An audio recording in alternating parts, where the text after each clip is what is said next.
آج جمعیت علماء اسلام تحصیل گورکی کے زیر اہتمام یہ عظیم الشان ختم نبوت کانفرنس اور عظمت صحابہ کانفرنس میں ہم اور آپ یہاں صبح سے جمع ہیں اور عوام کا یہ ٹھاٹھے مارتا سمندر اس بات کا ثبوت ہے کہ جمعیت علماء اسلام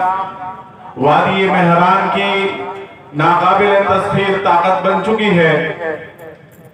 کراچی سے لے کر کشمور تک جمعیت علماء اسلام کا ایک ایک کارکن ختم نبوت پر آنچ آنے کے حوالے سے ختم نبوت کے خلاف دنیا بھر میں جو سازشیں ہوئی ہیں اس کے خلاف وہ میدان میں نکلا ہے، اپنے قائد کے حکم پر احتجاج ریکارڈ کراتا رہا ہے اور آج پورے صوبے میں 7 دن کا احتجاج قائد کے حکم پر ان کارکنان نے کیا ہے۔ اور یہ اس بات کا پیغام ہے پوری دنیا کو کہ پاکستان کے مسلمان پوری دنیا کے مسلمانوں کے ساتھ فرانس کے خلاف احتجاج پر ہیں۔ فرانس کے صدر کے ان حرکتوں کی وجہ سے امت مسلمہ کے جذبات مجروح ہوئے ہیں۔ ہم پاکستانی مسلمان اور جمعیت علماء اسلام کے کارکنان فرانسیسی صدر کے اس قبیح حرکت کی نہ صرف مذمت کرتے ہیں بلکہ حکومت وقت سے بھی یہ مطالبہ کرتے ہیں کہ فرانسیسی سفارت خانے کو فی الفور بند کیا جائے۔ اور میرے جو نوجوان یہاں تشریف فرما ہیں میں ان سے بھی مخاطب ہوں کہ وہ لوگ جو سوشل میڈیا استعمال کرتے ہیں، ہر کارکن اپنے ایک مخصوص پلیٹ فارم سے متحرک ہوتا ہے اور سوشل میڈیا کے ہمارے دوست سوشل میڈیا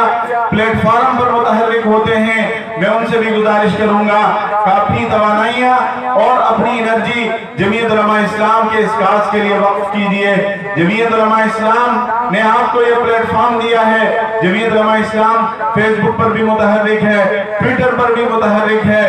اور اسی طرح سے دیگر جو سوشل میڈیا اپلیکیشنز ہیں اس پر بھی متحرک ہے۔ آپ جہاں دیگر سرگرمیوں میں اپنا وقت صرف کرتے ہیں، جمعیت علماء اسلام کے پلیٹ فارم کا وہاں حصہ بنیں، ختم نبوت کی آواز اٹھائیں، عظمت صحابہ کی آواز اٹھائیں اور دینی مدارس اور دینی مراکز کے تحفظ کی آواز اٹھائیں۔ ہم جہاں انصار الاسلام کا شعبہ ہے اسی طرح سے دیگر شعبے ہیں، پریس کا شعبہ ہے، وہاں سوشل میڈیا ایک الگ شعبہ بن چکا ہے اور یہ جتنے نوجوان مختلف اکاؤنٹ سے سوشل میڈیا کے اپلیکیشن پر اپنی توانائیاں جماعت کے لیے صرف کیے ہوئے ہیں، میں ان کی خدمات کا تہہ دل سے نہ صرف مشکور ہوں بلکہ امید رکھتا ہوں کہ یہ سلسلہ